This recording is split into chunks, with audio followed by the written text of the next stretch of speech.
নমস্কার, দেখছি রিপাবলিক বাংলার সঙ্গে রয়েছে আমি স্বর্ণালী। শুরু করছি সোজাসুজি স্বর্ণালী। আর এই কদিন ধরে সোজাসুজি আমাকে একটাই প্রশ্ন করতে হচ্ছে যে বাংলার ছেলেমেয়েরা চাকরিটা পাবে কবে।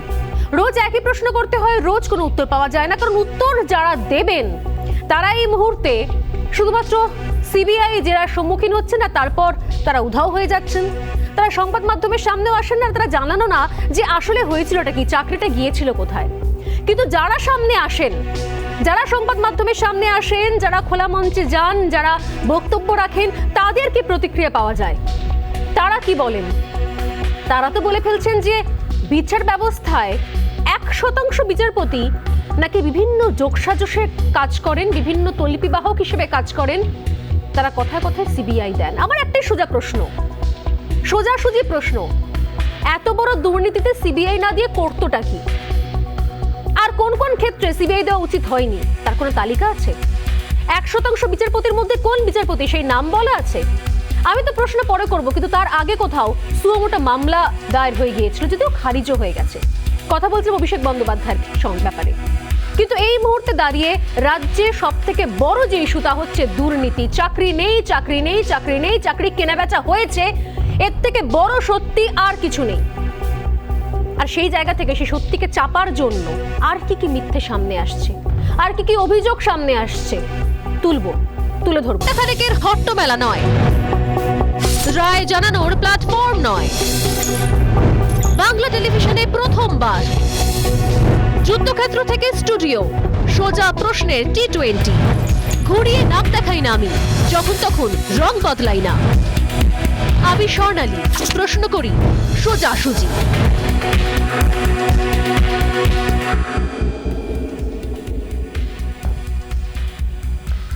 মৌচাকে তো ঢিল পড়েছে, কিন্তু প্রশ্ন হচ্ছে সেই ঢিলটা মারলো কে? কোন মৌচাক? সেই মৌচাকে কারা এতদিন ধরে মধু জমিয়ে রেখেছিল, যে মধুর সন্ধান পায়নি সাধারণ মানুষ, সাধারণ ছাত্রছাত্রী, পরীক্ষার্থীরা, যারা দিনের পর দিন রাতের পর রাত এক করে পরীক্ষা দিয়েছিল কিন্তু চাকরি পায়নি। তাদের চাকরিটা কেড়ে নিয়ে গেছে অন্য কেউ। তারা চাকরি পাননি, তারা রোদ জল ঝড় মাথায় করে রাস্তায় বসে থেকেছেন 1 বছর, 2 বছর, 3 বছর, 4 বছর, 5 বছর, 6 বছর পর্যন্ত। তাদের কেউ আজ ক্যান্সার আক্রান্ত, কারো ব্রেন টিউমার।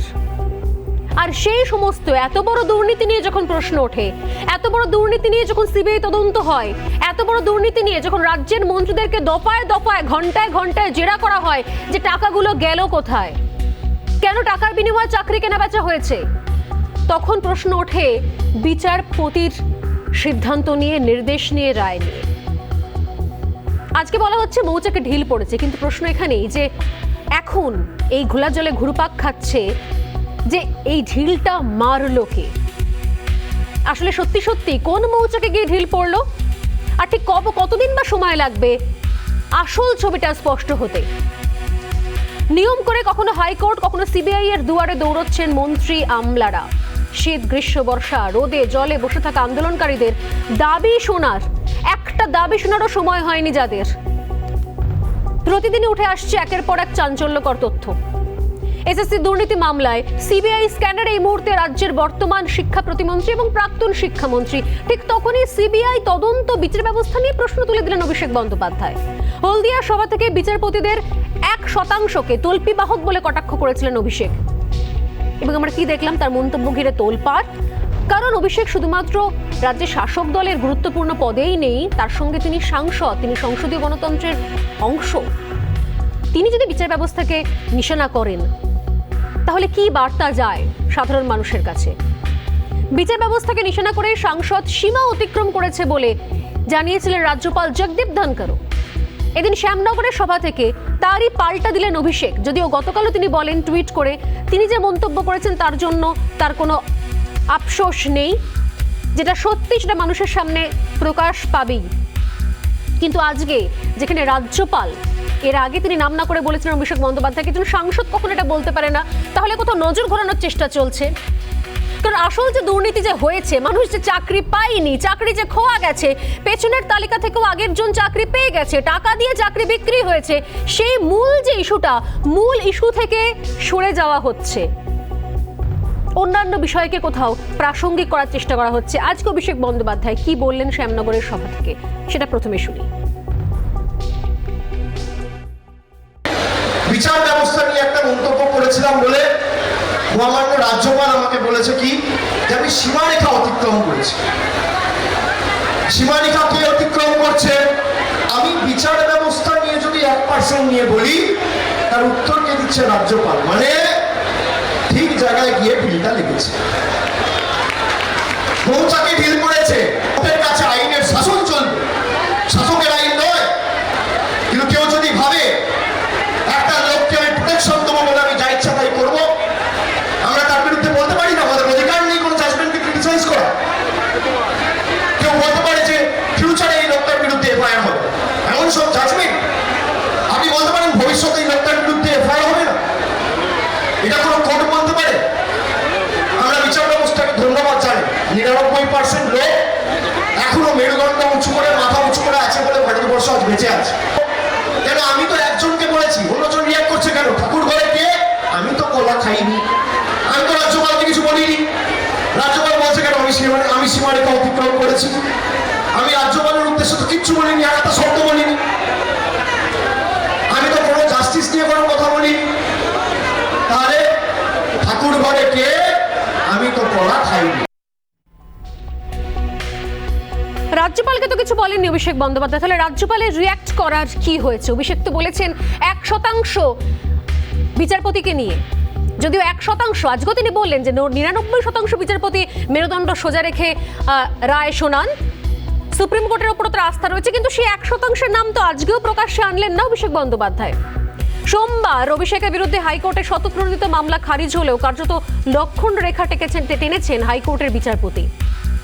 হাইকোর্টে জয়দীপ ভট্টাচার্য ডিভিশন বেঞ্চ ঠিক কি বলেছেন জানবো, তবে তার আগে সুস্মিতা সাহা দত্ত আইনজীবী, তিনি কি বলেছেন শুনবো। একটা ভালো দিক, রিজেক্ট করলেও একটা যেটা ভালো দিক সেটা হচ্ছে একদম ক্যাটাগরিক্যালি একটা অবজারভেশন কিন্তু অনারেবল বেঞ্চ দিয়েছে।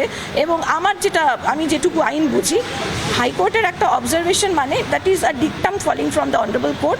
সেখানে কিন্তু বলা হয়েছে যে আমরা আশা করব, এই কথা বলেছে যে আমরা আশা করব পাবলিক অফিস যারা হোল্ড করছে বা পাবলিক মানে ফিগার যারা এই ধরনের ইম্পর্টেন্ট অফিস যারা হোল্ড করছে এবং যাদের পাবলিক ওপিনিয়নের ওপরে যাদের একটা এফেক্ট পড়ে, তারা নিজেদেরকে বিরত রাখবে আদালতের বিরুদ্ধে এই ধরনের ডিরোগেটরি কমেন্টস ইউজ করার থেকে। এটাতে গেলে একদিকে আদালতের অবজারভেশন, আর অন্যদিকে রাজ্যপাল তিনি বললেন হঠাৎ করে ঠাকুর ঘরে কে? আমি তো কলা খাইনি, এবং একই সঙ্গে তার বক্তব্য হচ্ছে মৌচাকে সঠিক জায়গায় ঢিল পড়েছে, তাই জন্য রাজ্যপাল রিয়াক্ট করেছেন। আমি জানি না তিনি রাজ্যপালকেও এর সঙ্গে কোথাও সেই 1% বিচারপতির সঙ্গে একই সারিতে ফেলছেন কিনা, কিন্তু এটা ঘটনা যে এই ইস্যুকে কেন্দ্র করে রাজ্যপাল কিন্তু কড়া মন্তব্য করেছেন। শুধু মন্তব্য নন, তিনি বলছেন তিনি 6 জুন পর্যন্ত সময় দিয়েছেন মুখ্য সচিবকে জানাতে তিনি নির্দেশ দিয়েছেন। রাজ্যপাল এদিন টুইট করে তিনি লেখেন যে ডায়মন্ড হারবারের সাংসদ এসএসসি দুর্নীতি সহ একাধিক মামলায় সিবিআই তদন্ত নিয়ে বিচার বিভাগের দিকে আঙুল তুলেছেন, এই নিয়ে পদক্ষেপের নির্দেশ দেওয়া হয়েছে, তারপরও মুখ্য সচিব ব্যবস্থা নিতে ব্যর্থ।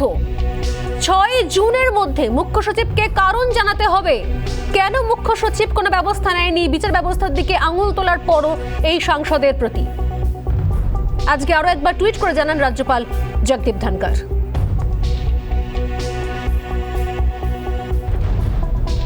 এবং এই আলোচনা যখন তুঙ্গে, বারবার করে বলা হচ্ছে যে আসল যে মুদ্রা বিষয় জানি রিপাবলিক বাংলার শুরু থেকে সরব হয়ে রয়েছে, তা হচ্ছে নিয়োগ দুর্নীতি। কার চাকরি কে পেল, কিভাবে পেল, কোথায় টাকা দিল, সে টাকা গেল কোথায়, আর যার চাকরি, যার মেরিট লিস্টে নাম, সে রাস্তায় বসে রয়েছে দিনের পর দিন। একদিকে যখন এই সমস্ত ঘটনা ঘটিয়ে পুরো বিষয় থেকে, ইস্যু থেকে কোথাও দৃষ্টি ঘুরিয়ে দেওয়া হলো, তার পাশাপাশি কি দেখলাম আমরা যে সিবিআই তদন্ত নিয়ে প্রশ্নের চাপানোতরের মধ্যে কিন্তু সোমবার মামলাকারীদের ডেকে পাঠানো হলো নিজাম প্যালেস, যারা মামলা করেছেন। প্রায় 6 ঘন্টা ধরে তাদের কাছ থেকে বিভিন্ন বিষয়ে জানতে চাওয়া হয়, এমনকি তাদের কাছে বিভিন্ন নথিও খতিয়ে দেখা হয়। কি বলছেন তারা, কেন তাদেরকে সিবিআই দপ্তরে হাজিরা দিতে বলা হয়েছিল, যদিও তারা বলেছেন ব্যক্তিগতভাবে তারা অন্তত এটুকু বিষয় নিয়ে খুশি যে শেষ পর্যন্ত মামলাটা এগোচ্ছে। তারা আশাবাদী যে হয়তো আরো 2-3 বছর সময় লেগে যাবে, আরো অনেক সময় লাগবে, কিন্তু শেষ পর্যন্ত অন্তত দিনের আলোর মতো সত্যিটা প্রকাশ হবে যে তারা আসলে যোগ্য ব্যক্তি ছিলেন চাকরি পাওয়ার, তাদের চাকরি অন্য কাউকে দেওয়া হয়েছে টাকার বিনিময়ে।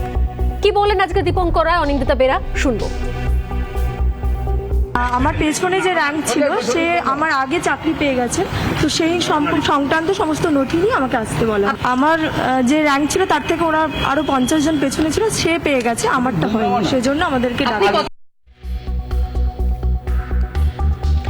ঘুঘুরবাসা এসএসসি অফিসে শনিবার এবং রবিবার ম্যারাথন তল্লাশি চালায় সিবিআই। সেই তল্লাশি অভিযানে কি কি পাওয়া গেল সেটাও আপনাদের জানিয়ে রাখি, কারণ আমরা কোথাও মূল জায়গা থেকে সরবো না, এটা আমাদেরও কোথাও রেজলিউশন। কারণ এটা সাধারণ মানুষের জন্য আমরা এই মুহূর্তে শুধুমাত্র এই দুর্নীতি নিয়ে কথা বলে যাব। কোনো দল নয়, কোনো রং নয়, কোনো পার্টি নয়। সেখানকার আপডেট দিয়ে রাখি, আজকেও ম্যারাথন তল্লাশি চলে। অভিযানে 10টার মতো হার্ড ডিস্ক বাজেয়াপ্ত করা হয়েছে। সিবিআই সূত্রে খবর যে এই সমস্ত হার্ড ডিস্ক পরীক্ষা করার জন্য পাঠানো হবে ফরেনসিক ল্যাবে। খতিয়ে দেখা হবে যে সিবিআই তদন্তের ভার নেওয়ার আগে কোনো রকম ট্যাম্পারিং করা হয়েছে কিনা, অর্থাৎ এর কোনো বিকৃতি ঘটনা হয়েছে কিনা। এখানে যে সমস্ত ডেটা ছিল সেই ডেটা থেকে স্পষ্ট হয়ে যাবে যে আসলে কারা কারা এই নিয়োগ দুর্নীতির সঙ্গে কিভাবে জড়িয়ে, কারা জড়িয়ে সেটা আগে স্পষ্ট, কিন্তু কিভাবে জড়িয়ে তা প্রমাণ হয়ে যাবে। কিন্তু এই দুর্নীতি থেকে বঞ্চিত হলেন কারা?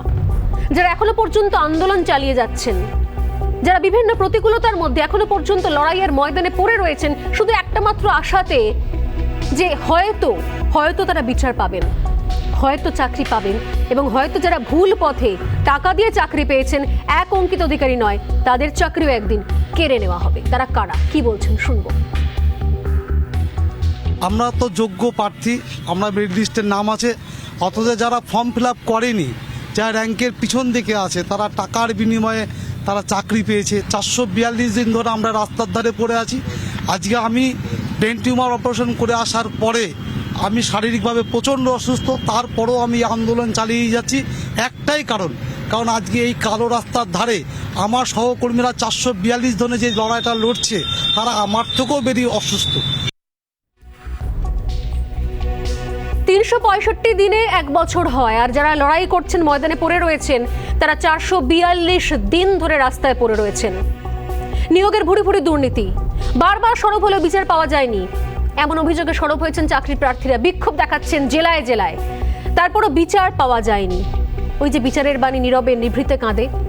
সিবিআই তদন্তে একটু একটু করে আশার আলো দেখতে শুরু করেছেন আন্দোলনকারীরা। যে বিচার ব্যবস্থাকে ভরসা করে সুবিচারের আশায় দিন কাটাচ্ছেন পরীক্ষার্থীরা, ঠিক তখন এই বিচার ব্যবস্থা কি আক্রমণ, কি সত্যি সত্যি অস্বস্তি এড়ানোর কৌশল? আমার প্রশ্ন নয়, প্রশ্ন এই 442 ধরে যারা রাস্তায় পড়ে রয়েছেন, 442 দিন ধরে, তাদের প্রশ্ন। এই প্রশ্নগুলো নিয়ে শুরু করছি আজকের সোজাসুজি স্বর্ণালী। তবে তার আগে চোখ রাখছি সোজাসুজি স্বর্ণালীর প্রতিবেদনে। আমার বলতেও লজ্জা লাগে যে বিচার ব্যবস্থার একজন দুজন এমন আছে যারা সম্পূর্ণ যোগসাজকে কাজ করছে, তারা তল্পি বাহক হিসেবে 1%।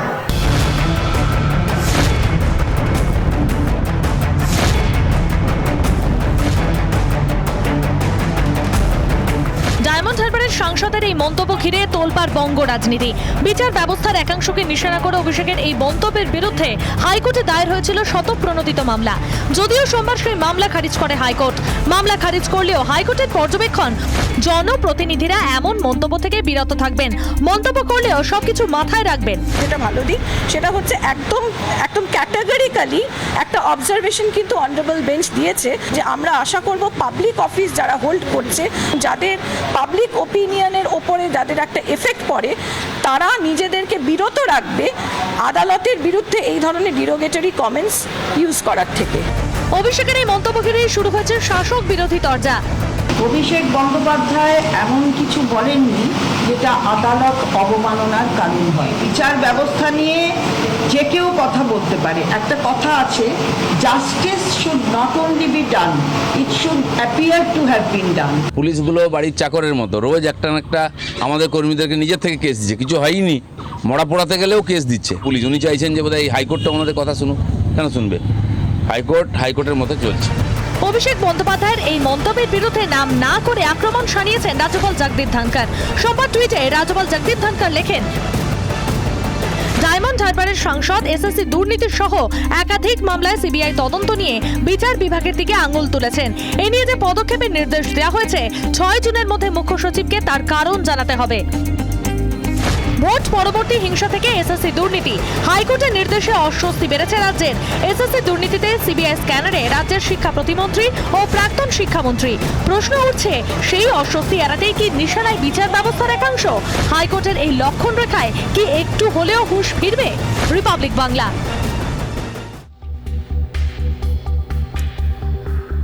হুশ কাদের ফিরবে, কাদের ফেরা উচিত ছিল, আর কাদের এখনো হুশ ফিরছে না, এই নিয়ে প্রশ্ন করব এই মুহূর্তে সোজাসুজি স্বর্ণালীর এই প্রশ্নোত্তর পর্বে। সোজা প্রশ্নোত্তর পর্বে যারা রয়েছেন তাদের সঙ্গে আলাপ করে দিই। এই মুহূর্তে রয়েছেন তৃণমূল কংগ্রেস মুখপাত্র ডক্টর শশী পাজা, রয়েছেন বিজেপি মুখপাত্র তরুণজ্যোতি তিওয়ারি, রয়েছেন বিজেপি মুখপাত্র সুস্মিতা সাহা দত্ত, যিনি অবশ্যই আজকের মামলাকারীও, রয়েছেন কৌস্তব বাগচি, যিনি আজকের মামলাকারী, রয়েছেন আইনজীবী ফেরদৌস শামীম, যিনি এসএসসির মামলা শুরু থেকে করছেন, এবং রয়েছেন শাহনওয়াজ ইসলাম, এসএফআই এর জেলা সেক্রেটারি। প্রত্যেকেই স্বাগত রিপাবলিক বাংলা এবং আমার সোজাসুজি স্বর্ণালীতে। আমি প্রথমে একবার শশীদের কাছে আসার আগে খুব সংক্ষেপে একবার আসবো সুস্মিতা এবং কৌস্তবের কাছে, যে আজকে আপনারা যে দাবি নিয়ে গিয়েছিলেন, যে সুমোটো মামলা নিয়ে গিয়েছিলেন, তা খারিজ হয়ে যায়। এতে কি কোথাও আপনাদের যে জায়গা নিয়ে আপনারা সুমোটো মামলা করলেন, যে গ্রাউন্ড থেকে, সেটা কি কোথাও দুর্বল হয়ে গেল না? কৌস্তব এবং সুস্মিতার কাছে প্রশ্ন। সুস্মিতা। আচ্ছা, আমি বলবো? হ্যাঁ বলুন। আচ্ছা, হ্যাঁ, স্বর্ণাল দিদি, প্রথমে বলি যে আমি যখন মামলাটা সকালবেলা এটাকে মেনশন করেছিলাম honourable justice Sabyasachi Bhattacharya, honourable justice Ajay Kumar Mukherjee ঘরে, এবং ওনারা তখন লিভ দিলেন, বললেন আমাদের কাছে রেকর্ডে তো কিছু রেকর্ডে লাগবে, তো একটা পিটিশন ফাইল করবো যে সুমোটো কন্টেন্ট ইস্যু করার জন্য প্রেয়ার করছে। তো পিটিশন ফাইল করলাম। একটা দুটো পার্ট আছে অর্ডারটার, সেটা হচ্ছে একটা হচ্ছে সুমোটো প্রসিডিংসটাকে উনি খারিজ করে দিয়েছেন, সেই কথাটাই বেশি এয়ার হচ্ছে। সেকেন্ড পার্টও আপনাদের চ্যানেলে এসছে, অন্তত আমি দেখেছি, যে একটা অবজারভেশন দিয়েছে অনারেবল হাইকোর্ট, এবং অনারেবল হাইকোর্টের যে কোনো অবজারভেশনকে আমি অন্তত আমার 21 বছরের আইনি ছাত্রী জীবনে আমি যেটুকু বুঝেছি সেটা হচ্ছে কি এটা একটা ডিকটাম হিসেবেও ধরা যেতে পারে। সেখানে কিন্তু অনারেবল কোর্ট ক্যাটেগরিক্যালি বলে দিয়েছে যে আমরা আশা করব যে এই ধরনের মানুষ যারা একটা পাবলিক অফিস হোল্ড করছে, যাদের ওপিনিয়ন যারা পাবলিক ওপিনিয়নের উপর যাদের একটা এফেক্ট করছে, যাদের কথাবার্তা, তারা হাইকোর্টের এগেইনস্টে এই ধরনের কথাবার্তা বলা থেকে নিজেদেরকে বিরত রাখবে। এবার বিষয়টা হলো যে প্রথম পার্টটা আমি তৎক্ষণাৎ যদি বলে যে একটা তো মামলা জিতলে একটা খুশি হই, হারলে একটা অখুশি হই, এই ব্যাপারগুলো তো থাকে, তৎক্ষণাৎ যদি বলেন এটাকে কিন্তু আমার খারাপ লেগেছে, মানে আমি একটু শকড হয়ে গেছিলাম। আমার রিডিং ছিল যে this is certainly a criminal contempt because it is scandalising the court. এইবারে তারপরে যখন অর্ডারটা দেখলাম এবং মানে অর্ডারটা পুরোপুরি যখন ভাবলাম, অর্ডারটা এখনো পসিবলি আপলোডেড হয়নি, পুরোপুরি ব্যাপারটা চিন্তা করলাম এবং কিছু পাসিং কমেন্টস যেটা অনারেবল জাজেসদের কাছ থেকে এসেছিল, সেটা থেকে আমার যেটা মনে হয়েছে অনারেবল, এবং আমি হলফ করে কিন্তু ঠিকই মনে হয়েছে, তার কারণ হচ্ছে অনারেবল জাজেস যারা, তাদের কাছে যেটা মনে হয়েছে যে এরকম বিষয়গুলোকে আমরা এত ইম্পর্টেন্স দিচ্ছি কেন। মানে কথাটা হচ্ছে এরকম এমপি তো কত আছে, কত লোকে তো কত কিছু কথা বলছে, তাতে বিচার ব্যবস্থা মসৃণ ভাবে চলার ক্ষেত্রে বাধাটা কি হচ্ছে। অর্থাৎ section 13 of contempt of courts অ্যাক্টে আছে যে রুল ইস্যু করা যাবে তখনই ক্রিমিনাল কন্টেম্প্টের ক্ষেত্রে যদি তারা কোনো হিন্ড্রেন্স ক্রিয়েট করে in the matter of administration of justice. আমি এই জায়গায় নিয়ে আসছি, আমি আপনার কাছে আসছি সুস্মিতা, আমি আসছি, কৌস্তব বাগচিও রয়েছেন। হ্যাঁ, আমি তাকে শশীদের কাছে। শশী, এই জায়গাটা থেকে আপনারা মনে করছেন যে কোথাও আদালত অবমাননার জায়গা নেই, তাহলে এই যে সূক্ষ্ম লাইনটা বুঝিয়ে দেওয়া যে এরকম মন্তব্য যে কেউ করতে পারেন না, যদিও যে কেউ করাতে কোথাও অভিষেক বন্দ্যোপাধ্যায় আলাদা করে তার জন্য প্রায়োরিটি পাচ্ছেন এমন নয়, তার মন্তব্যের গুরুত্ব হিসেবে দেওয়া হচ্ছে না, এবং একই সঙ্গে বলা হচ্ছে যে তিনি নিজে যেহেতু সাংসদ, তাই এক্ষেত্রে এই ধরনের মন্তব্য করা থেকে তিনি ভবিষ্যতে বিরত থাকবেন, এইটুকু অন্তত জায়গা দেখিয়ে দেওয়া হচ্ছে। এটা কি সত্যি সত্যি ভাবমূর্তি নষ্টের জন্য যথেষ্ট নয়? শশীদি, যে স্টেটমেন্টটা আমরা দেখছি, justice Ajay Kumar Mukherjee said there are 41 judges in this high court. It needs to be clear who was addressed or to whom it was addressed. There is no such thing as one person, so the court does not think there is need to file a contempt case. The court does not feel that Abhishek's comments have tarnished the judicial system. there is no need for suo moto action this time. আমরা কোর্টে ছিলাম না, যে স্টেটমেন্টটা বাইরে এসছে honourable জাজের সেটাই আপনাকে পড়ে শোনালাম। ওইটুকুই আমি বলতে পারি যে আদালত অবমাননা যদি মনে করে তাহলে সিউ মোটো কগনিসেন্সও নিতে পারে। দ্বিতীয়ত, ভারতীয় জনতা পার্টি লিডার্সরা কবে কবে জুডিশিয়ারি সম্বন্ধে কি বলেছে। আমাদের কেন্দ্রের যিনি ল মিনিস্টার আছেন কিরেন রিজিজু, যখন সুপ্রিম কোর্টে এই সেডিশন ল নিয়ে চলছিল কথা, সেই ভার্ডিক্টের পরে তিনি বলছেন we respect each other, the court should respect the government, the legislature, the government also should respect the court. We have a clear demarcation of the boundary and that লক্ষণ রেখা should not be crossed by anybody. 2018 তো বিজেপির আরেকজন মন্ত্রী মুকুট বিহারী বর্মা বলেছেন BJP has come to the power on issue of development, but Ram Mandir will be constructed at is our determination. The matter is in Supreme Court and the Supreme Court is ours.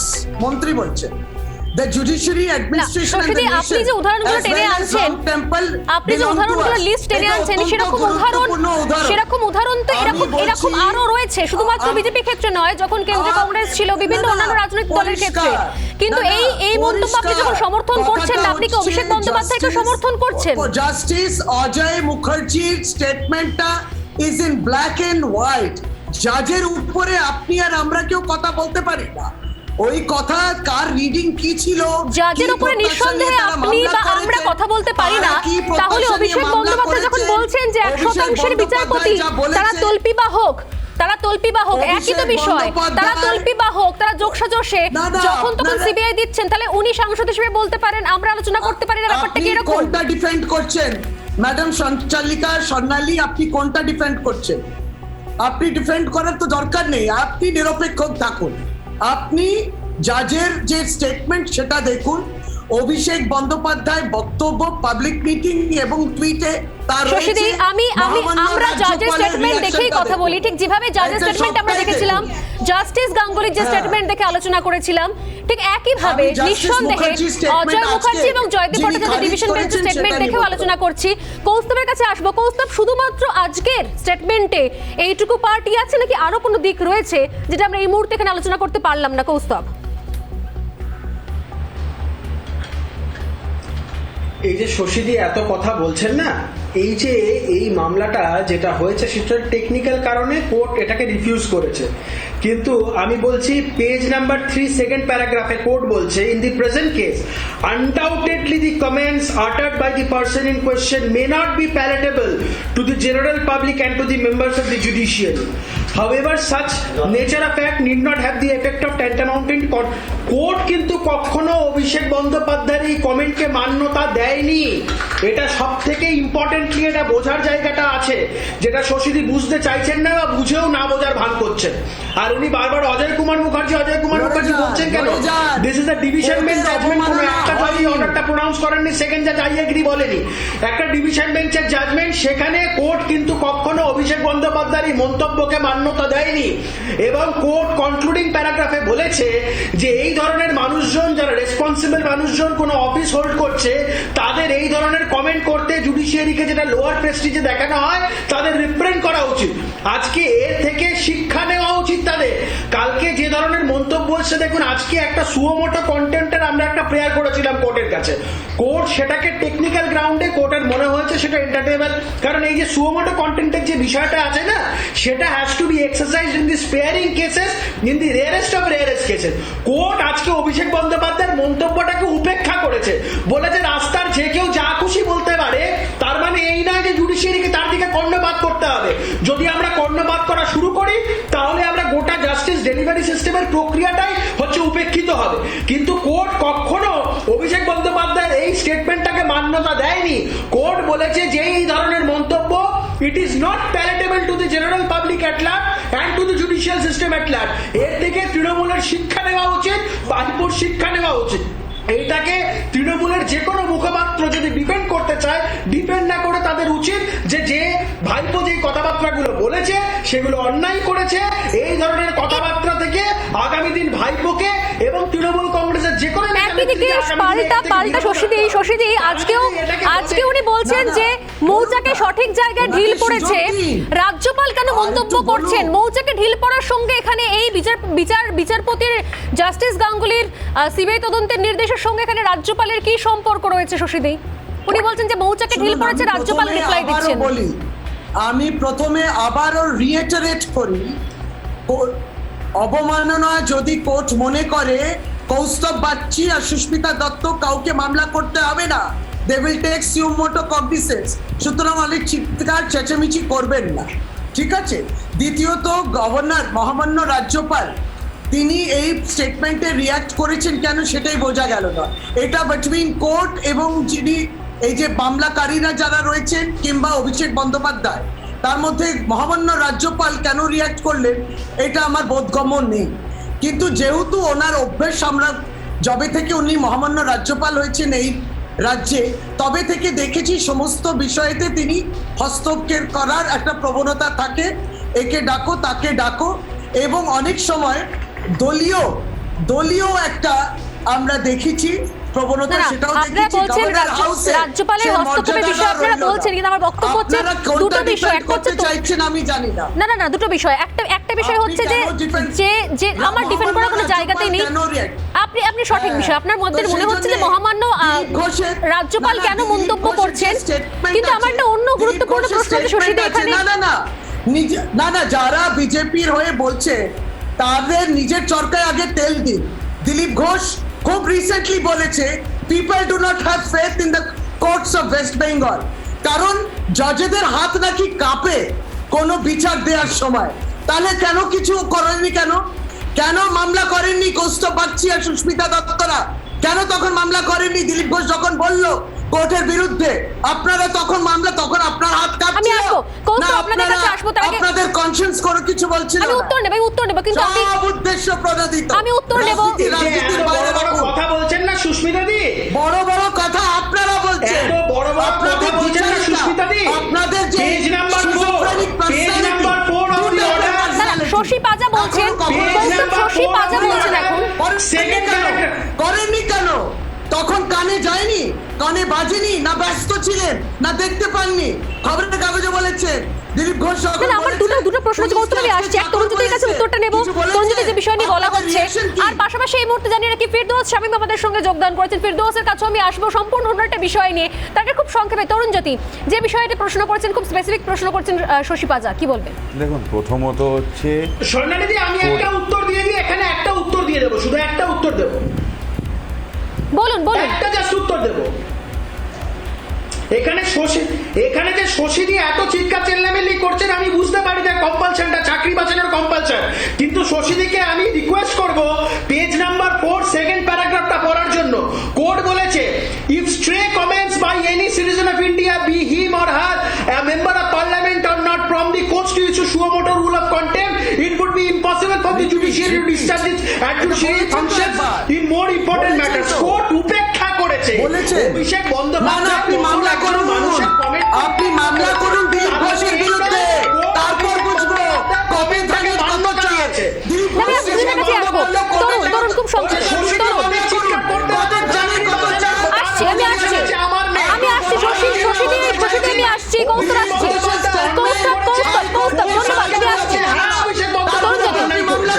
আচ্ছা, খুব simple একটা ব্যাপার। অভিষেক বন্দ্যোপাধ্যায় এটা মন্তব্য করেছেন। কে অভিষেক বন্দ্যোপাধ্যায়? উনি আমাদের পার্লামেন্টের একজন সদস্য, উনি একজন ল মেকার, XYZ নয়। তার কাছে কিছু রেসপন্সিবিলিটি আমরা এক্সপেক্ট করতেই পারি, এক্সপেক্ট করতে পারি তার কোনো মন্তব্য তিনি এমন করবেন না যেটা lowering down the dignity and majesty of the high court হবে। তার কাছে এরকম আমরা নিশ্চয়ই এক্সপেক্ট করবো। অবশ্য তার দল তো আগেও আছে, অনুব্রত সেই মন্তব্য মনে আছে আপনাদের, যে গুড় বাতাসা দেওয়া যায় না বিচারপতিদের, বা তাপস পালের ক্ষেত্রে সেখানেও বিখ্যাত মন্তব্য। তৃণমূলের কোনো একটা কোর্ট সরকারের বিরুদ্ধে আদেশ দিচ্ছে, বিভিন্ন মামলার দুর্নীতি দেখে আদেশ দিচ্ছে, তৃণমূলের লোকজন ধর্নায় বসে গেল, কোর্ট বয়কট, একটা মামলা চলছে না, কিন্তু এক্ষেত্রে তো বলেছে শাসক দল তারা সব রকম ভাবে সমর্থন করবে, তারা কোনো রকম ভাবে সিবিআই তদন্তের মধ্যে বাধা সৃষ্টি করবে না। আমি আসছি, কোর্টে মামলা চলছে, অনেক মিডিয়া আসে, সেই দিনকে মামলা অনেক মিডিয়ায় ছিল, কোনো একজন আইনজীবী তার এটা বন্ধ ছিল না, সে বলে দিল কি কথা হয়ে গেছে। কি কথা হয়ে গেছিল? সবাই বাচ্চা ছেলে, কেউ কিচ্ছু বুঝতে পারে না। আর এটা শশীদি বলে না গভর্নর কেন রিয়্যাক্ট করছেন, শশীদি গভর্নর রিয়্যাক্ট করছেন কারণ গভর্নর হচ্ছেন এই রাজ্যের কনস্টিটিউশনাল হেড। আর কোর্ট আজকে কেন ইগনোর করেছেন তার একটা টেকনিক্যাল ব্যাপার হচ্ছে, কোর্টে যে পুরো ম্যাটারটা অনেক ভারী ভরকম ওয়ার্ডগুলো বললো, আমি আপনার সুবিধার্থে আমি বুঝিয়ে দিচ্ছি। তো রাস্তার কুকুর ছাগল যদি চিল্লায় সব ব্যাপারে কোর্ট রিয়্যাক্ট করে না, তাই করেছে। সুমোটো কন্টেম্প কোর্ট ইস্যু করেনি, তার মানে এই নয় সব রাস্তা বন্ধ। এবার সেগুলো কি আছে রাস্তা, কোন রাস্তা তো একটা অন্য প্রশ্ন আছে সবার কাছে, ফিরদৌস এখানে রয়েছেন, আমি আসছি। ফিরদৌস এবং শাহনওয়াজ ইসলাম রয়েছেন এসএফআই এর জেলা সেক্রেটারি। কারণ আজকে আমরা জানি যে বহরমপুরে যেভাবে ভয়ঙ্কর বিক্ষোভ অ্যাজিটেশন হয়েছে, আমার প্রথম প্রশ্ন ফিরদৌস, এই গোটা বিষয় থেকে এই মন্তব্য হয়েছে, বিচারপতির বিরুদ্ধে মন্তব্য, রাজ্যপালের টুইট, সবকিছুর মধ্যে থেকে আসল ইস্যু থেকে কি আমরা ঘুরে যাচ্ছি না? মেন যে পয়েন্ট, এসএসসিতে দুর্নীতি হয়েছে, চাকরি ওকে দেওয়া হয়েছে, আসলে এই সব কিছু করে কোথাও কি মূল ফোকাস থেকে সরিয়ে দেওয়ার চেষ্টা চলছে? ফিরদৌস, আপনি কি মনে করেন, কারণ আপনি শুরু থেকে ডে ওয়ান থেকে এই মামলা নিয়ে লড়ে যাচ্ছেন এবং আপনার মামলার পরে কিন্তু জাস্টিস গাঙ্গুলি এই নির্দেশ, এই ধরনের রায় শুনিয়েছিলেন। ফিরদৌস, দেখুন, আমি আজকে রিয়াকশন যখন আপনারা চান এই মামলার পরিপ্রেক্ষিতে, আমি প্রথমেই বলেছি যে এই সমগ্র বিষয় থেকে এসএসসির যে দুর্নীতি, এই সমগ্র বিষয় থেকে দৃষ্টি ঘোরানোর জন্যই কখনো অর্জুন সিংকে দলে নিচ্ছে, কখনো এই অভিষেক বন্দ্যোপাধ্যায় এই ধরনের কমেন্ট পাস করছে।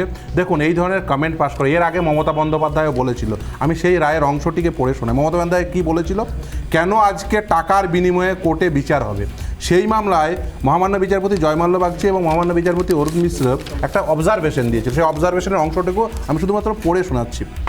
সেক্ষেত্রেও কিন্তু কোর্ট ক্রিমিনাল যে কন্টেম্প সেটা ইস্যু করেনি, সেটা প্রসিড করেনি, কিন্তু খুব স্ট্রং অবজারভেশন দিয়েছিল। We make it clear that our reluctance to initiate such proceeding should not be taken as a approval of the statement made by the speaker. এবং মমতা বন্দ্যোপাধ্যায় যে কমেন্টগুলো করেছিল সেটা কিন্তু কোর্ট কোনোভাবে অ্যাপ্রুভাল দেয়নি। আজকে অভিষেক বন্দ্যোপাধ্যায় যে কমেন্টগুলো করেছে, আজকে কোর্ট সুমোটো যে প্রসিডিং সেটা অ্যাডপ্ট করেনি। তার অর্থ এই নয় যে অভিষেক বন্দ্যোপাধ্যায় যা বলেছে সবগুলো সঠিক, একদমই নয়। অতএব কোর্ট উপেক্ষা করেছে, এমন একটি মন্তব্য করেছে সেটা উপেক্ষার যোগ্য। হ্যাঁ, সত্যি এই মন্তব্যগুলো উপেক্ষার যোগ্য, কিন্তু যে কাজগুলো হয়েছে সেগুলো উপেক্ষার যোগ্য নয় বলেই সিবিআই তদন্তের নির্দেশ দিয়েছেন মহামান্য বিচারপতি। আইনের জায়গা থেকে উপেক্ষার যোগ্য, তাহলে কোথাও মন্তব্য সেরকম করা হয়েছে, কারণ উনি স্পেসিফিক্যালি কারণ নাম করে অভিযোগ করেননি, উনি 100% বলেছেন এবং সেই জায়গা থেকে সত্যি তার বিরুদ্ধে আইনগত দিক থেকে সেরকম কোনো স্টেপ নেওয়া যায় না। উনি আজকেও বলেছেন 99% নাকি মেরুদণ্ড আছে, 1% নেই। আমার বক্তব্য হচ্ছে মেন যে ইস্যুটা ফিরদৌস, একদমই সেই জায়গা থেকে তো বারবার সরে যাচ্ছে। এত কিছু চলে এসে মুখ্য সচিব চলে এলেন, রাজ্যপাল চলে এলেন, বিচারপতি চলে এলেন, অভিষেক বন্দ্যোপাধ্যায় চলে এলেন, আসল চাকরির যে জায়গাটা একদমই সেই জায়গাটুকু নাড়াতে চাইছেন বলেই তো অভিষেক বন্দ্যোপাধ্যায় এই জিনিসগুলো বলছেন। অভিষেক বন্দ্যোপাধ্যায় তো চাইছেন যে মানুষের দৃষ্টিটা ঘুরিয়ে দিই, তাই তিনি এই ধরনের মন্তব্য করছেন। দুদিন পরে দেখবেন মমতা বন্দ্যোপাধ্যায় এই ধরনের মন্তব্য করবেন, কারণ মমতা বন্দ্যোপাধ্যায় এর আগে এ ধরনের মন্তব্য করেছেন এবং সেই পরিপ্রেক্ষিতে কোর্ট কিন্তু নির্দিষ্টভাবে শুধুমাত্র নজর ঘোরানোর চেষ্টা, যেহেতু এত দুর্নীতি সেজন্য নজর ঘোরানোর চেষ্টা কি? শশীদি, উত্তর নেব। স্বর্ণালী, আমি বুঝতে পেরেছি, আমি অবাক হয়ে যাচ্ছি এই ইউটার্নটা দেখে। কোর্টের উপরে ভরসা নেই। আপনি বলছেন আজকে এই সমস্ত বক্তব্য আমার বক্তব্যের মধ্যে যদি বলেন তাহলে আপনার জন্য বলতে দেব না। দয়া করে এই কথা বলবেন না, এই কথা উইথড্র করে নিন। আমাকে স্বর্ণালী এই কথাগুলো উইথড্র করে নিন। স্বর্ণালী আমায় জিজ্ঞেস করেছে, আজকে সংবিধান আছে বলে আপনি রাজ্যের মন্ত্রী, আজকে সংবিধান আছে বলে বিচার ব্যবস্থা, কাল থেকে যদি বলে যে আপনি যেমন বলছেন এই বিচার ব্যবস্থা কাল থেকে আপনি আমায় জিজ্ঞেস করেছেন। শশীদের উত্তর নিন প্লিজ, শশীদের উত্তর নিন। শশীদি বলুন, আপনি বলুন। শাহনওয়াজ, আমি আসবো আপনার কাছে, শশীদের উত্তরটা নিয়ে নেব। আমি আসবো শাহনওয়াজ, আমি শুনবো শশীদের উত্তর নিন। শুধু শশীদি আমায় জিজ্ঞেস করেছেন কি না বলুন। শশীদের শুধু উত্তর নিলে হবে না, বলতে দেবেন কি দেবেন না, এরা কারা বলছে বাইরে থেকে? শশীদি বলুন। আপনি আমায় জিজ্ঞেস করেছেন, একদম আপনি আমায় জিজ্ঞেস করেছেন, আমরা অবাক এই ইউটার্নটা দেখে। এখনি আপনাদের কোর্টের উপরে ভরসা নেই, কোর্টের উপর ভরসা নেই। সেন্টার বন্ধ ছিল, এত সাহসী বলতে পারবে কেন 2 বছর আইসিডি সেন্টার বন্ধ ছিল? শাহনওয়াজ, আপনি যদি এভাবে কথা বলতে থাকেন, শাহনওয়াজ আপনার কথা কেউ শুনতে পাবে না। আমি আপনার কাছে আসবো, আপনি কেন অন্যের কথা মাঝখানে বলছেন? প্লিজ একটু অপেক্ষা করুন। আপনি আমায় ক্ষমা যখন জায়গা নেই আপনি বলুন, শশীদি বলুন, প্লিজ বলুন, প্লিজ কন্টিনিউ করুন শশীদি। আমি পরিষ্কার বলছি যে আজকে মনে করছেন যে কোনো বাইরের বক্তব্য, কোর্টের বাইরের বক্তব্যের মধ্যে দিয়ে কোর্টকে প্রভাবিত করা যায়। আবার আপনি কোর্টকে বলছেন দুর্বল। আপনারা বলতে চাইছেন কোর্ট এত দুর্বল যে তারা বাইরের এর থেকে প্রভাবিত হবে। এই শশীদি, মুহূর্তে কোনো আমি আপনাদের অন্য উপর প্রশ্ন করি কোর্টের শশীদি, উপর আপনাকে ভরসা প্রশ্ন, নেই। কোনো আপনার এক কোনো শতাংশের অন্যদের বিচারপতিকে বলছি। আক্রমণ আর আজকে এন্টায়ার CBI বিচার ব্যবস্থা নিয়ে না, না, প্রশ্ন, দুটো কি এক একেবারে বিষয়? কোনো নজর ঘোরানো নেই স্বর্ণালী, এত সহজে কোনো নজর ঘোরে না।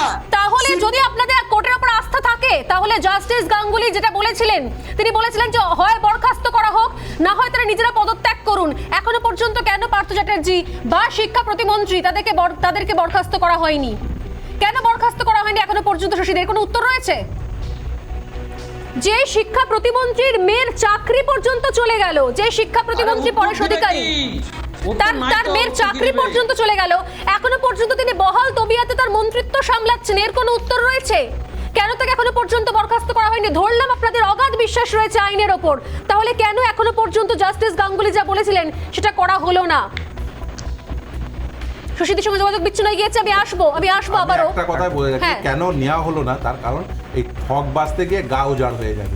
এই যদি গোটা মন্ত্রিসভা যদি এই একটার পর একটা যদি এই দুর্নীতির সঙ্গে যেভাবে যুক্ত হয়ে যাচ্ছে, পার্থ চট্টোপাধ্যায় থেকে শুরু করে পরেশচন্দ্র অধিকারী থেকে শুরু করে, আপনি যদি এই পদত্যাগ করাতে শুরু করেন, ঠক বাজতে গিয়ে গা উজাড়। শাহনওয়াজ ইসলাম রয়েছেন এসএফআই এর জেলা সেক্রেটারি। শাহনওয়াজ, আপনার কাছে আসছি, বলুন।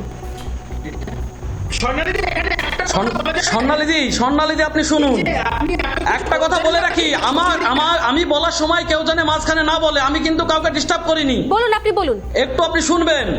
সেটা হচ্ছে যে পশ্চিমবঙ্গে যে উপনির্বাচন হয়ে গেল এবং যে পৌরসভা নির্বাচন হয়ে গেল, তাতে বামপন্থীদের ভোট বেড়েছে, আর তার জন্য বিজেপি আর তৃণমূলের এটা গোটা গেম, ওরা ছাড়া যেন কেউ না থাকে, তার জন্য এটা দেখানোর চেষ্টা চলছে। আপনাকে বলে রাখি, আমি শুনুন, আপনি 1998 সালে এসএসসি পরীক্ষা চালু করেছিল বামফ্রন্ট সরকার, এবং আপনাকে আমি বলে দিচ্ছি 1998 সালে 8072 জন শিক্ষক নিয়োগ হয়েছিল, 1999 সালে 10,987 জন শিক্ষক নিয়োগ হয়েছিল, 2001 সালে 12,641 জন শিক্ষক নিয়োগ হয়েছিল, 2002 সালে 9,900। এখন যারা আন্দোলন করছেন তাদের মধ্যে অনেকে তখন জন্মাননি পর্যন্ত, হয়তো হামা টানছেন। আমি আরেকটু পিছনে ডেমো লেনিং আপনি বলছেন যে বিজেপি তৃণমূলের যোগসাজশ, তাহলে এই সেই এসএসসি সময় দুর্নীতির মধ্যে বিজেপিকে আপনি কোত্থেকে খুঁজে পেলেন? শুনুন, আমি বলি শুনুন আপনি। আর বাম আমলে চাকরি হয়েছে শাহনওয়াজ, আমি আপনার বক্তব্য শোনার জন্যই আপনাকে ডেকেছি, কিন্তু আমার একটা সোজা প্রশ্ন রয়েছে শাহনওয়াজ। আপনি বলছেন বাম আমলের শুধু রিক্রুটমেন্ট হয়েছে, তৃণমূল আমলের রিক্রুটমেন্ট বন্ধ হয়ে গেছে, দুর্নীতি। আমার বক্তব্য হচ্ছে এই পরেশ অধিকারী কাদের প্রোডাক্ট জানেন কি আপনি? যদি আপনার বয়স অল্প, পরেশ অধিকারী কাদের প্রোডাক্ট? পরেশ অধিকারী না, শুনুন, তার মেয়ে তো চাকরি গেছে, আপনারা ময়দানে নেমেছেন কেন? আপনারা রাস্তায় নেমেছেন কেন? জেনে রাখবেন, সঙ্গদোষের লোহা ভাসে। সঙ্গদোষে আজকে আমরা রাস্তায় নেমেছি, দেখুন, আমি বলছি শুনুন। বাম আমলে আমি শুনুন, পরেশ অধিকারীদেরকে চুরি শিখিয়েছে মমতা ব্যানার্জির ভাইপো চুরি শিখিয়েছে। আর আজকে আমরা রাস্তায় নেমেছিলাম মুর্শিদাবাদ জেলায়, গোটা রাজ্যে তৃণমূল সরকার পিপিপি মডেল করতে চাইছে, এসএসসি পরীক্ষা বন্ধ করে দিতে চাইছে, আর তার ফলে 2 বছর আপনার স্কুল কলেজ বন্ধ ছিল, পড়াশোনা ছিল না। আবার হঠাৎ করে যখন এসএফআই এর দাবিতে, এসএফআই চাপে যখন স্কুলগুলি খুললো, কলেজগুলি খুললো, আবার হঠাৎ করে 1.5 বছর বন্ধ হয়ে গেল। আসলে এটা বিজেপিকে উত্তরবঙ্গের দিকে তৃণমূল ফুলটা ছুড়ে দিচ্ছে, যেন রাজ্য ভাগের ইস্যু আরো ভালোভাবে ছড়িয়ে যায়। এসব কি চলছে রাজ্যে? স্কুলগুলি আজকে বন্ধ, আজকে 712টা স্কুল রাজ্য সরকার বন্ধ করে দিয়েছে। আর শশীদিকে বলবো, শশীদি আপনি বলতে পারবেন 2 বছর কেন আইসিডিএস এর সেন্টার বন্ধ ছিল? 2 বছর আপনি কেন 7 কোটি ডিম চুরি করলেন ছাত্রদের, বাচ্চাদের? কেন আইসিডিএস এর মেয়েরা আজকে আপনার পায় না, বিল পায় না, মাসে বিল পায় না? আমি বুঝতে পারছি না, এসএফআই এর জেলা সম্পাদক কি সত্যি ইস্যু উদ্ভ্রান্ত? আমি বুঝতে পারছি না আপনি কোন ইস্যুতে কথা বলতে চাইছেন। একটা তো আপনাকে ইস্যুতে কথা বলতে হবে। আপনি যেখান থেকে আপনি শুরু করলেন 90 সাল থেকে, না আপনি এটা ঠিক করে আপনি কি নিয়ে বলবেন, আমি আসছি আপনার কাছে, শশীদির কাছে আসি, এক মিনিট প্লিজ। এরা তো বলেছিল, এরা তো শশী বাজার কাছে স্পেসিফিক প্রশ্ন। শশীদি, আপনারা বলছেন যে বিষয় নিয়ে প্রশ্ন করেছিলাম, যে এক মিনিট শাহনওয়াজ প্লিজ, শশী পাজার কাছে যে পিছনে প্রশ্ন করেছিলাম আমি, যে আপনারা বলছিলেন যে আপনার আইন ব্যবস্থার প্রতি আপনারা আস্থাশীল, 1% বিচারপতি তাদেরকে নিয়ে সমস্যা রয়েছে, কিন্তু আমার বক্তব্য হচ্ছে যদি আস্থাশীল থাকেন তাহলে এখনো পর্যন্ত জাস্টিস গাঙ্গুলি যে নির্দেশ দিয়েছিল পার্থ চট্টোপাধ্যায়, পরেশ অধিকারী, কাউকে এখনো পর্যন্ত বরখাস্ত করেনি, না কেউ নিজে থেকে পদত্যাগ করেছে, তাহলে সেগুলোর সেই পদক্ষেপ সেই নির্দেশ কেন মানা হলো না? চাকরি নিয়ে দুর্নীতি হয়েছে এটা আপনারাও জানেন শশীদি, এটা আপনারাও জানেন যে চাকরি কেনাবেচা হয়েছে, অভিযোগ উঠেছে, অভিযুক্ত অভিযোগ উঠেছে কোথায়? এখন এখানে তো বিচার ব্যবস্থা নিয়ে প্রশ্ন তুলছেন আপনারা, বিচারপতি নিজে বলছেন চাকরি কেনাবেচা হয়েছে, ইনভেস্টিগেশন চলছে স্বর্ণালী, ইট ইজ ভেরি ইম্পর্টেন্ট, বুঝুন, ইনভেস্টিগেশন চলছে, ইনকোয়ারি চলছে, সব পক্ষকে ডাকছে, যারা যেটা বলতে পারবে। সিবিআই এর উপরেও ভরসা নেই এখন, কোর্টের উপরেও ভরসা নেই, আমার বুঝতে পারছি না আর কিসের উপরে। না না সিবিআই এর উপর ভরসা নেই, ফিরদৌসের কাছে আসবো, এক মিনিট। আপনি ইনকোয়ারি কি হতে দেবেন তো? ইনকোয়ারি প্রশ্ন উত্তর চলছে তো, আপনি অভিযোগের উপরে আপনারা কি মিডিয়া ট্রায়াল করবেন, না যারা বসে আছেন বক্তব্য শশীদি আপনি সমস্ত কিছু টপিক খুব না দুঃখজনক যে আপনি দুঃখজনক শশীদি আপনি যেভাবে নিজে নারী এবং শিশু সুরক্ষা দপ্তরকে যে স্বচ্ছতার মধ্যে দিয়ে আপনি নিয়ে গেছেন শশীদি, যে স্বচ্ছতার মধ্যে দিয়ে সেটা অ্যাডমায়ার করার জায়গা, আপনি এই কথাটা বলছেন শুধুমাত্র অভিযোগ উঠেছে, চাকরি কি ভূতে খেলো শশীদি? চাকরি কি ভূতে খেলো? টাকা নিল কারা?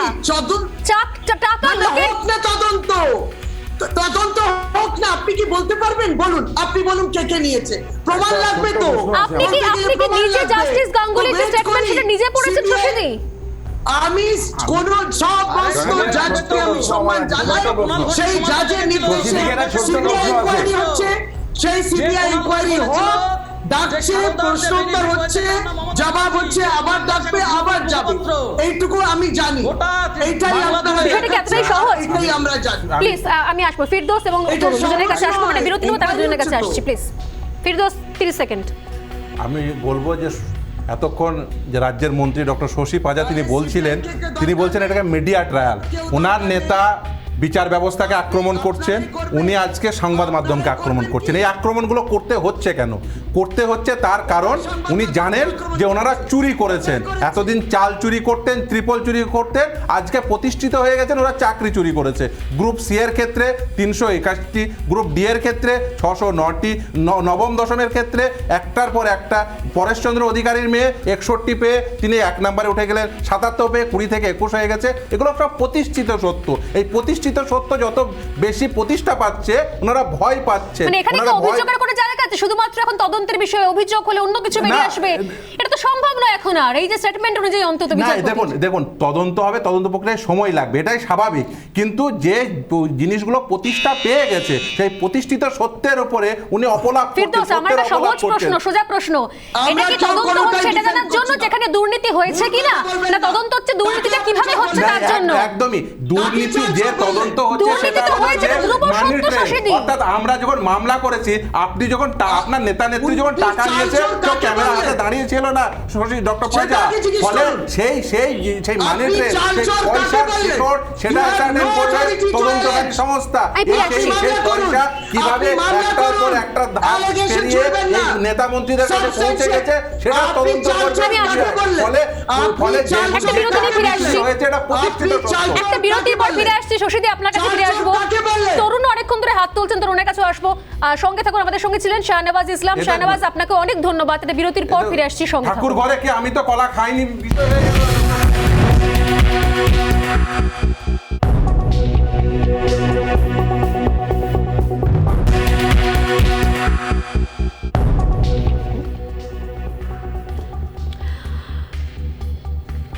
ফিরলাম বিরতির পর।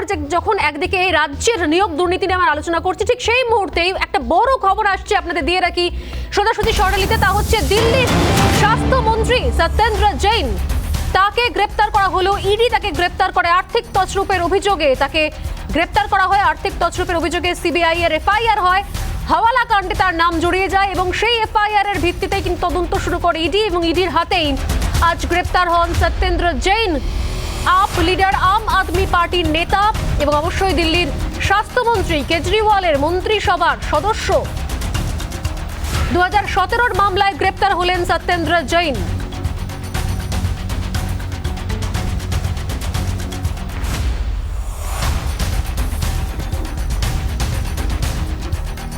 যে খবরগুলো পাওয়া যাচ্ছে, জৈনের নিয়ন্ত্রণে ছিল একাধিক সংস্থা, যে সংস্থায় বড় রকমের আর্থিক লেনদেন চলতো এবং সেখান থেকে নানা রকম সুযোগ সুবিধা তুলতেন তিনি।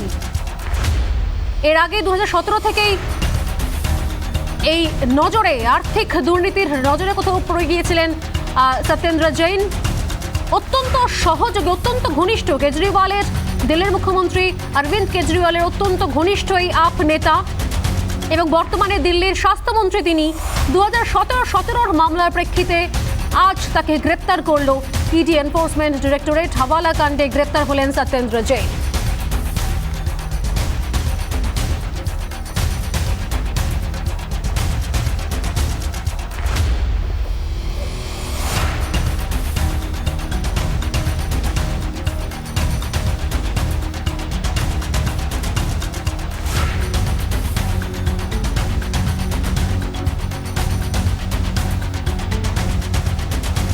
আর জানিয়ে রাখি, এই মুহূর্তের সব থেকে বড় খবর তা হচ্ছে আপ নেতা, আম আদমি পার্টি নেতা সত্যেন্দ্র জৈনকে গ্রেপ্তার করা হলো। কেজরিওয়ালের মন্ত্রিসভার গুরুত্বপূর্ণ সদস্য সত্যেন্দ্র জৈন, তিনি বর্তমানে স্বাস্থ্যমন্ত্রী।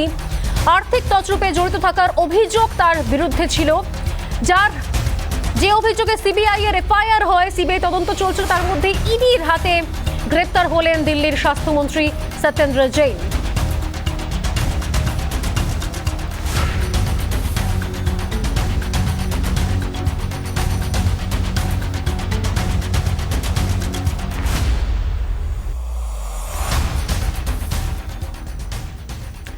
ফিরে আসছে আরো একটি বিরতির পর, সঙ্গে থাকুন।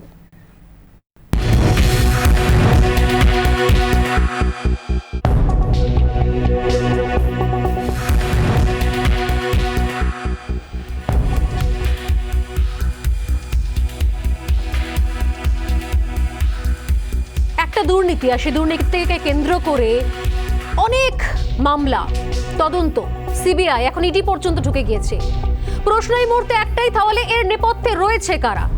যদি সত্যি সবাই বলে যে এখনো পর্যন্ত সবটাই অভিযোগ, এখনো পর্যন্ত সত্যি সামনে আসেনি, কিন্তু একটা সত্যি, একটা বড় সত্যি তো সামনে আছে, তাহলে যোগ্য প্রার্থীরা চাকরি পায়নি, তাহলে অন্যের চাকরি অন্যজন কেড়ে নিয়েছে, তাহলে অর্থের বিনিময়ে চাকরির কেনা বেচা হয়েছে।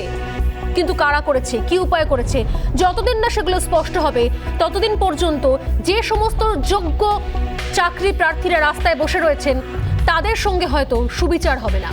আর আমরা এই মুহূর্তে দাঁড়িয়ে রিপাবলিক বাংলা কোনো দল নয়, কোনো রং নয়, শুধুমাত্র তাদের হয়ে প্রশ্ন করে যাব, সওয়াল করে যাব, প্রশ্ন করে যাব টানা, যতক্ষণ না পর্যন্ত প্রকৃত অপরাধীরা মুখোশ খুলে সামনে আসে। আজকে শুধু স্বর্ণালী শেষ করছি এখানে।